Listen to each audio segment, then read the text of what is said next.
Ce dimanche 23 septembre sera la journée mondiale des sourds et malentendants. L'occasion de nous intéresser ce soir au CODA, les enfants entendants nés de parents sourds. Quel est leur quotidien? Comment grandissent-ils dans la société et dans l'univers des sourds? Christelle Théophile, Christian Danquin. C'est jour d'anniversaire chez les Césarins. Monica, l'aînée des 4 enfants, fête ses 15 ans. Toute la famille met la main à la pâte. On va jouer aux cartes ou autre chose. Voilà, ce sera plus fonctionnel. Une famille comme les autres. Seule différence, Monica et ses sœurs sont des enfants CODA, des enfants de parents sourds.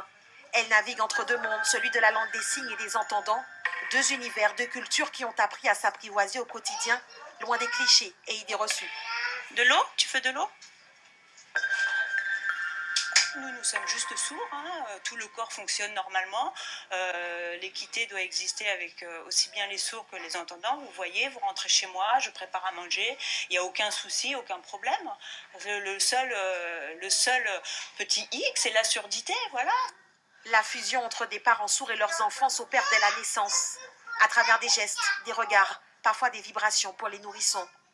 Un mode de communication inné, pas toujours compris chez les entendants. À l'âge de 1 mois, 2 mois, 1 an, 2 ans, de lui-même, l'enfant va poser des questions, alors peut-être maladroitement dans le geste, parce que il y a une maladresse enfantine, mais petit à petit, le vocabulaire va s'instaurer. Mais être enfant CODA n'est pas toujours chose simple dans la société. À l'école, ça va, mais il y a là des enfants, ils se moquent de ma maman.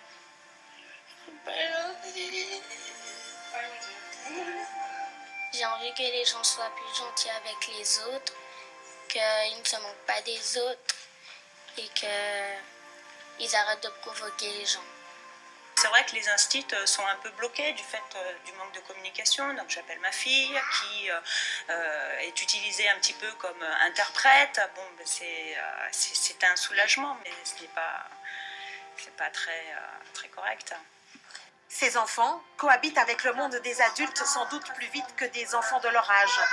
Certains vont parfois jusqu'à endosser la responsabilité du foyer. Si je ne suis pas là, pour eux, c'est très compliqué de comprendre ce qui se passe. J'ai beaucoup plus de responsabilités et du coup, je devais être mature très rapidement par rapport à mes petites sœurs.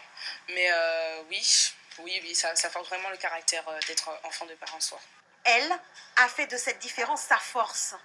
Enfant CODA, Ophélie Mézineau a choisi de mettre son écharpe de Miss Guadeloupe au service des sourds et malentendants.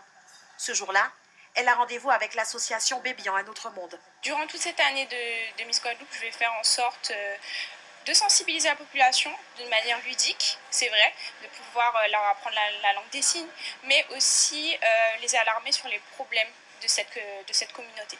On manque de foyer, on manque de local, on n'a pas de réponse, on a besoin de diverses choses, comme le côté social de la vie de tous les jours, on n'a pas d'interprète. Au niveau de l'audiovisuel, au niveau des musées, il n'y a aucune accessibilité, donc on ne nous écoute pas, pourtant on relance, et ça, la situation doit être débloquée. 90 à 95% des enfants de parents sourds sont entendants. Selon l'association CODA France, il serait une 50aine en Guadeloupe. Et sur ce plateau, Élodie Le Fur-Gargar, bonsoir. Vous êtes formatrice en langue des signes, coordinatrice de l'association Bébian, un autre monde. Également sur ce plateau, Virginie Millière, vous êtes interprète, c'est vous qui allez traduire et signer. Élodie Le Fur-Gargar, je vous ai vu très émue lors de la diffusion du reportage, quand on voit la petite fille pleurer face à l'intolérance de certains vis-à-vis de ses parents. Ce sont des enfants qui grandissent avec deux cultures, qui doivent s'adapter, puis avec chacune ses idées, ses préjugés. On imagine que ce n'était pas facile pour eux. Oui, effectivement, ce n'est pas facile, c'est très touchant, très émouvant. Concrètement, la vie au quotidien, aussi bien pour les parents sourds, il n'y a aucune accessibilité. Et donc, pour l'enfant, c'est très gênant parce que les parents sont gênés d'appeler leurs enfants et du coup, ils perdent leur enfance. Et si à l'accessibilité, tout va bien, tout va pour le mieux. Et là, effectivement, ce petit reportage est très émouvant. Le point positif, c'est que c'est l'enrichissement, avoir deux langues et deux cultures, être bilingue, comme on dit. On comprend que les enfants CODA sont souvent confrontés à des situations qui les dépassent. Pourquoi n'y a-t-il pas un référent en Guadeloupe, un suivi pour les aider au quotidien?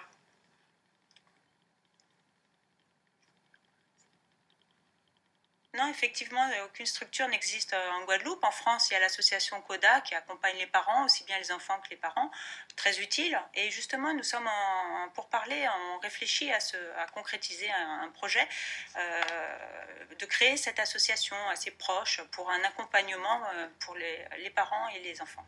En Guadeloupe, la communauté sourde et malentendante se sent-elle acceptée et intégrée? À mon avis, non. À mon avis, non. Il y a toujours cette inaccessibilité toute la journée. Concrètement, il n'y a rien pour nous. Aussi bien les médias, aussi bien les informations, aussi bien culturellement, on est toujours dans l'inaccessibilité en langue des signes.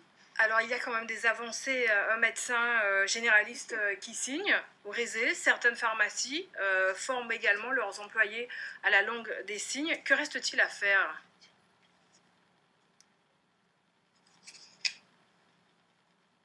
Oui, il y a une évolution, certes. Les médecins commencent à signer, le corps médical commence à être à l'écoute de notre communauté, donc c'est un combat au quotidien, donc avec différents projets à concrétiser. Il manque des interprètes. La clé, c'est ça. S'il y a un interprète qui ne reste pas, c'est très difficile. Il faut qu'il y ait plusieurs interprètes sur l'île pour concrétiser ces projets. L'objectif de l'association, c'est de créer un pôle interprète pour mener à bien tous ces projets. Aujourd'hui, la nouvelle Miss Guadeloupe est votre ambassadrice. Elle se présentera à Miss France. Qu'attendez-vous d'elle?